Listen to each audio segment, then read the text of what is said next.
This episode is brought to you by Vital Farms. Isn't it bullshit to have to question where your food comes from? At Vital Farms, you can trace your pasture-raised eggs all the way back to the source, the pasture. On the side of each pasture-raised carton of eggs, you'll find the name of the farm where your eggs were laid. And when you look the farm up on their website, you'll get a peek at all the sunshine, fresh air, and open space the hens enjoy. Learn more and find out where to buy them at vitalfarms.com. Vital Farms, keeping it bullshit-free. This episode is brought to you by Kia's first 3-row all-electric SUV, the Kia EV9, with available all-wheel drive and seating for up to 7 adults, with a 0 to 60 speed that thrills you 1 minute and available reclining lounge seats that unwind you the next. Visit kia.com/EV9 to learn more. Ask your Kia dealer for availability. No system, no matter how advanced, can compensate for all driver error and or driving conditions. Always drive safely. This episode is brought to you by Shopify.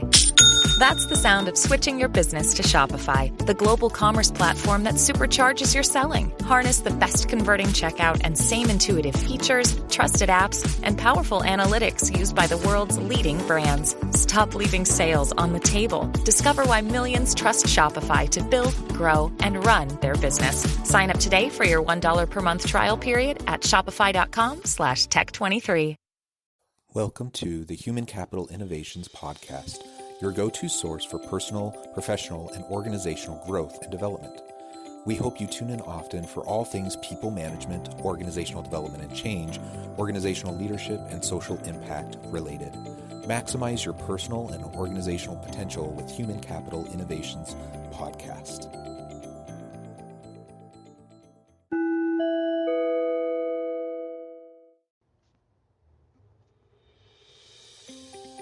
Welcome to the Human Capital Innovations Podcast. As part of our HBR Minute series spotlighting thought-provoking HBR videos and their key takeaways, today I explore Keith Ferrazzi's 2014 HBR video, How to Build Trust on Your Virtual Teams.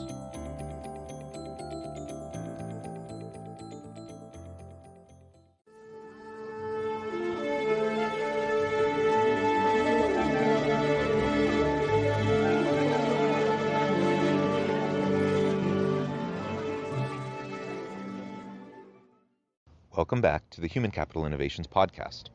Today, as part of our HBR Minute series, I'll be exploring Keith Ferrazzi's 2014 HBR video, How to Build Trust on Your Virtual Teams.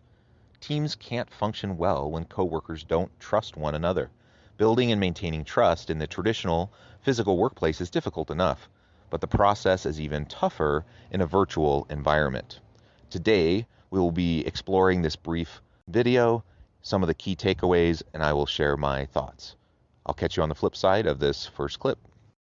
We all know that teams can function when coworkers don't trust one another. And establishing trust in a traditional physical working environment is difficult enough, but it's even tougher in a virtual environment when you have to work with people you've never met in person. My company has dug into the research and worked directly with dozens of large companies on how to build and maintain trust with employees on virtual teams. Here's what we've learned. First, make the most of swift trust. When groups first form, the prevailing feeling is that, hey, we're all in this boat together. Success will reflect well on everyone. Failure is going to hurt all of us. In this atmosphere of swift trust, people have little choice but to trust each other. One great way to take advantage of this swift trust: tout the competence of all the team members and ensure that you've set very clear goals that everyone understands from the very beginning in that early, important stage. Taking advantage of swift trust in the early forming stages of a new team is so vital and so important. Everyone is kind of assuming and taking for granted, perhaps, the idea that everyone is there for the same reasons, share the same goals, and have the same purpose. But that can quickly degrade if we're not reinforcing it right out of the gate. So early on, when a new team forms, you need to go through the process of communicating expectations for each other, helping each other understand how they're going to be held mutually accountable to each other, sharing their values and their priorities, and ultimately helping everyone to set team-related goals that will dictate how the team will function and the norms by which they will proceed with the various projects. As he mentioned, this is difficult in a physical workplace. It's particularly difficult in a virtual environment because you haven't necessarily met any of these people face to face. But it is possible, and he's going to talk a little bit more about how you can go about doing that with a few basic tips. Over time, swift trust will definitely decay, but it can help hold the team together until another type of bond develops. So what is that other bond? Interpersonal trust. This is something you have to proactively build. Don't take it for granted. Don't assume that people's work product will be enough to create that kind of interpersonal trust that really respects and cares. You need people to make those personal connections in order to go the extra mile for each other. So how do you develop and maintain interpersonal trust, particularly within a virtual work environment? It's really important that you create opportunities for members of a virtual team to interact with each other, not just in work-based meetings, but also in more casual types of environments. You can have virtual happy hours. You can have just more organic check-ins where it's not necessarily a team meeting, but just an opportunity for people to pop in virtually like you would in an office space, but do so over Zoom or whatever your virtual medium is.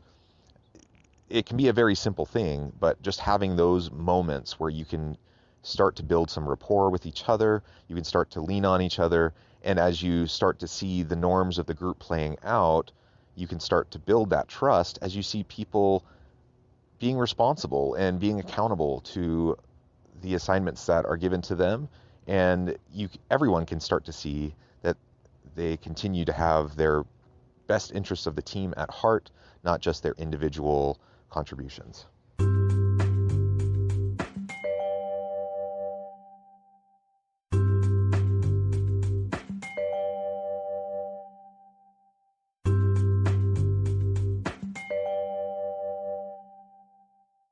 Next, communicate with predictability. Research has found that the globally distributed teams that lack trust tend to have unpredictable communication patterns, often with just one or two people accounting for the lion's share of the communications. But in high-trust teams, communications were regular and predictable. The team members contributed more equally and were conscientious about letting everyone know when they were actually going to be unavailable, so no one was left wondering why somebody hadn't responded to a message. Regular and predictable communication. It seems obvious, but it's so important, and especially when you're not together in a physical space where you can't just pop over and see how someone's doing and check in. You have to be more purposeful about it. You have to be more intentional about it. And as you have consistent communication and everyone understands that's a shared norm and expectation amongst the team, you can sidestep a lot of potential problems and you can definitely build trust. When I see dysfunctional teams, whether it's in-person teams, almost always there is a breakdown in communication where some members of the team are bearing an unusual burden related to the team communications, and then other team members start to resent the over communication of certain team members. You just need to share and balance out the communications, meaning everyone needs to contribute. Everyone needs to openly communicate with each other. They need to make sure that everyone understands where they're at, how they're accessible, what their expectations and norms are around their communications, both during and after work hours, and so forth. If you can just have that kind of predictability in your communications and regular cadence with your employees, with your team, even virtually, then it can solve a lot of the dysfunction and the problems that teams start to have, and you can establish and maintain stronger trust.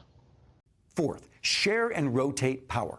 I know this sounds odd. In a traditional workplace, teams are usually led by one person. But in a virtual environment, a centralized power structure is actually less effective. A study of virtual teams in a Fortune 500 IT company found that on high-trust teams, power actually shifted among the members depending upon the stage of the project.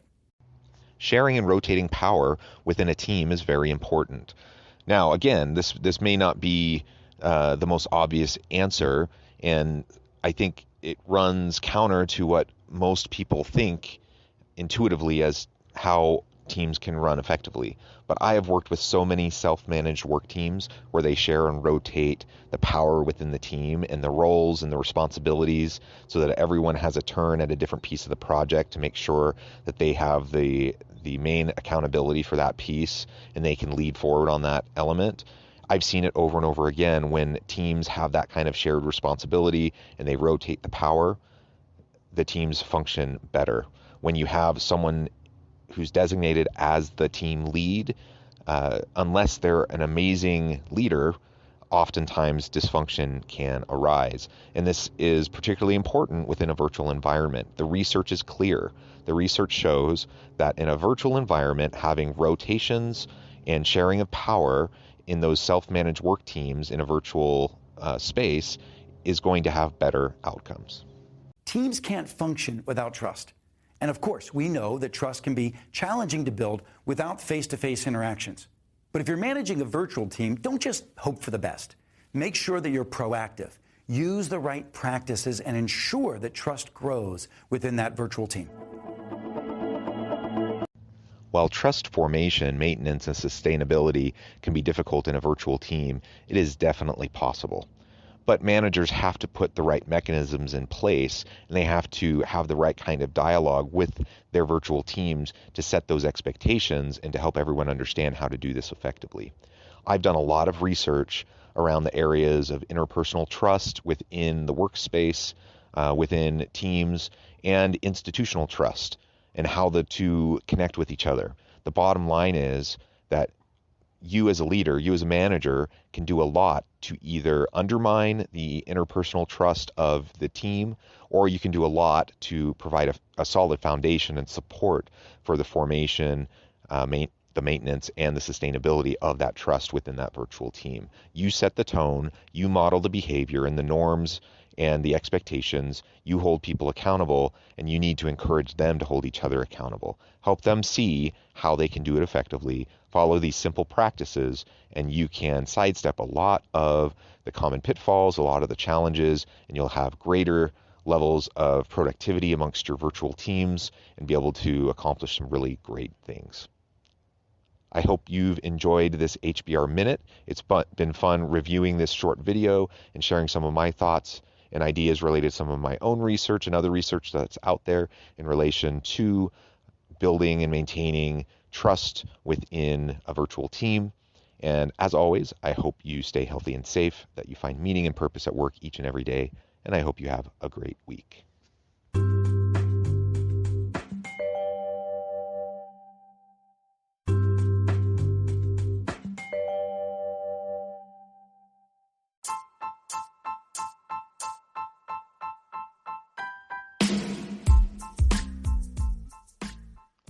We are excited about the launch of HCI's new magazine, Human Capital Leadership. Human Capital Leadership is a free, interactive e-magazine designed to help individuals, leaders, and organizations find innovative approaches to maximize their human capital potential. We will be publishing issues quarterly in August, November, February, and May. Check out the first issue and let us know what you think.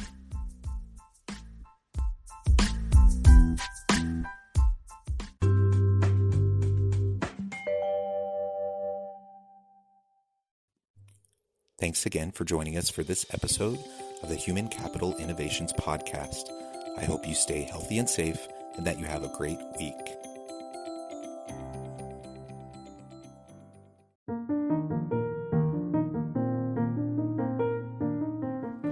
Check out our new weekly LinkedIn newsletter, Alchemizing Human Capital, exploring industry trends via original research and interviews with executives and thought leaders from across the globe. We look forward to having you join us.